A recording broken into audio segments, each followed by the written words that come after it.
Waheguru Ji Ka Khalsa, Waheguru Ji Ki Fateh. Welcome to this segment of Coach Gurbani's a-sabad-a-day. We begin our recitation today from the Rag Sorat, Mahalla Pehla, compositions of the first Nanak in the Rag Sorat.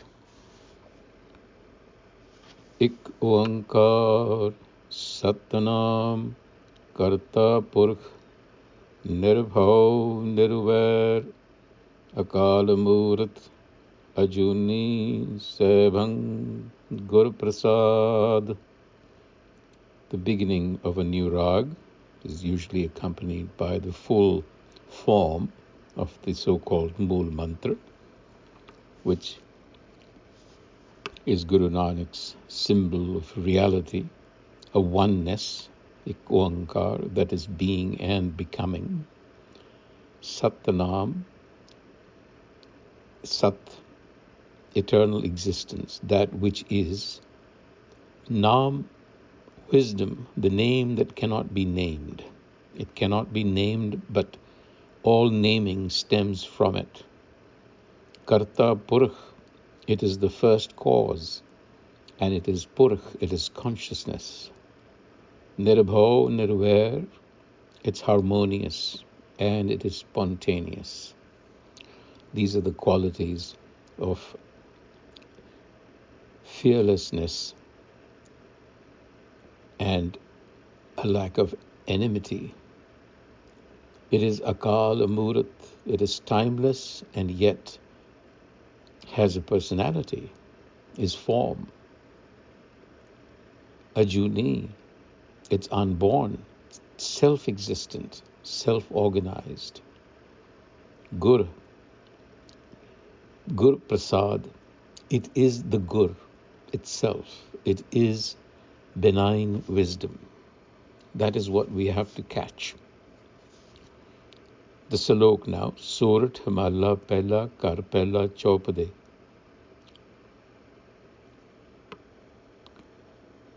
Sabhana Marana Aia, Vichoda Sabhana. Death arrives for all, and separation awaits everyone. Puchho jaye siyaneya, puchho jahe, I went asking the wise, siyane.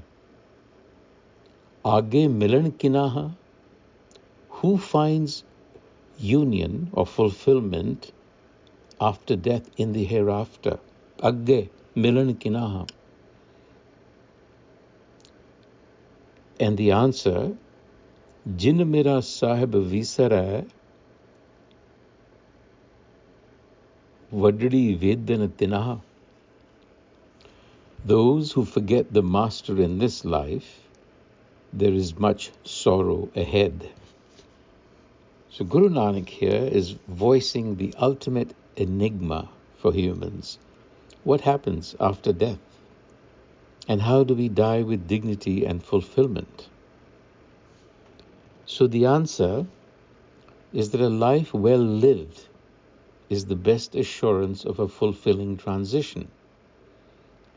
But what is a life well lived? So the Guru offers us a clue here. Jin mera sahib visare. The third line of the Salok says, do not neglect the master. Well, who is the master?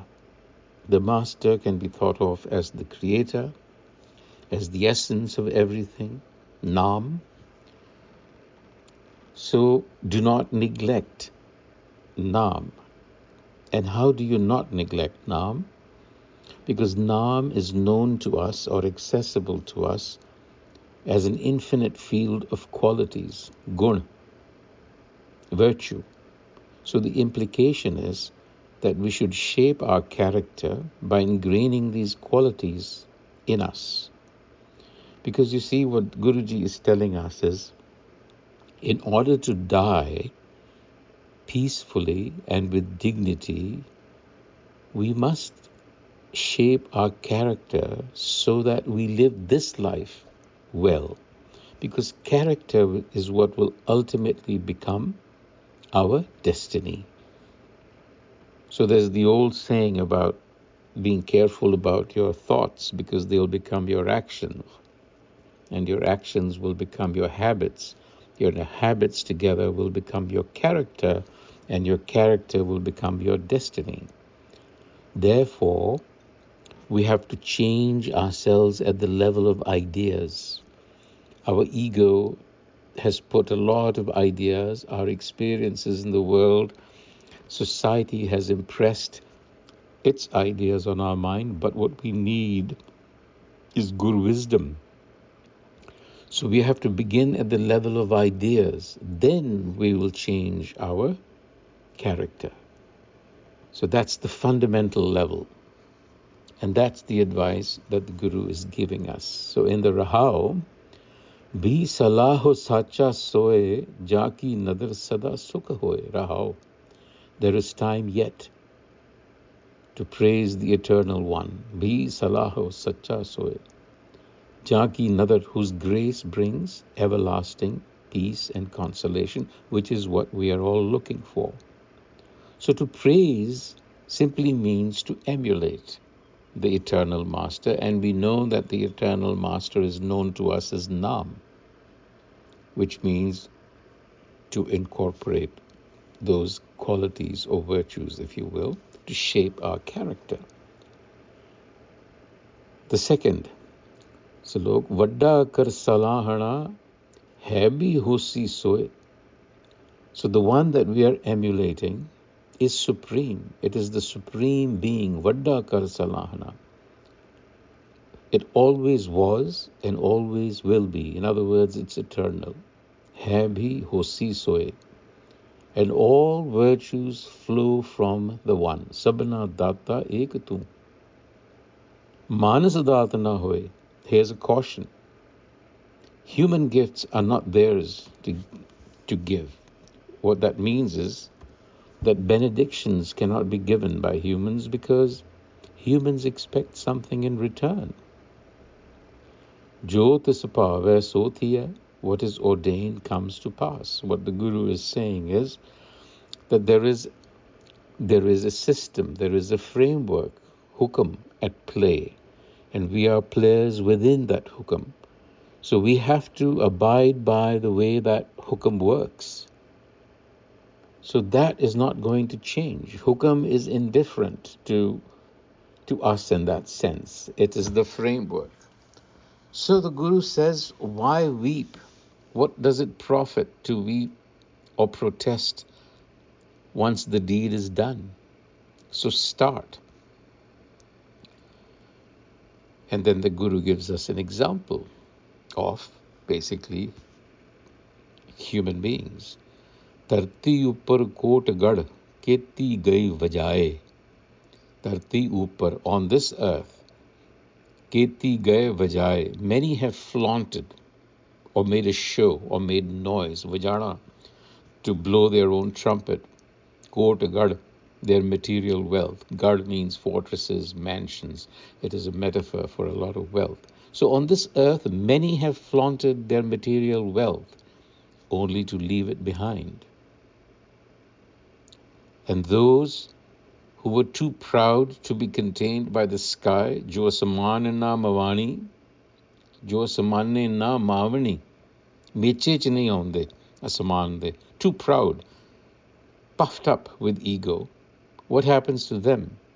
Tin nak natha pai, they are leashed by the nose like animals. Tin nak natha pai, what does that mean?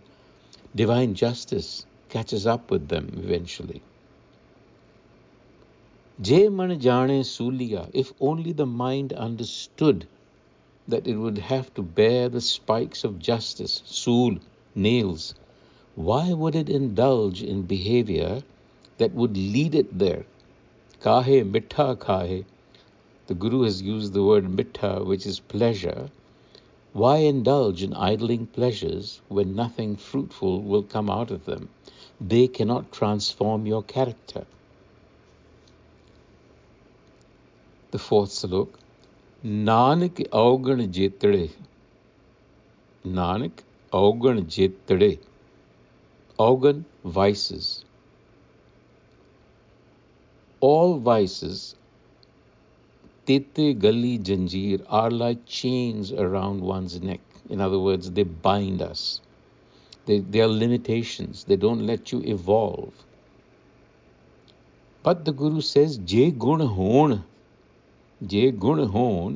if we were to cultivate virtues, ta katiyan, we could break the chains of the vices.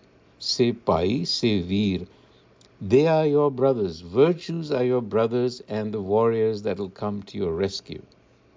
Agge gaye na maniyan.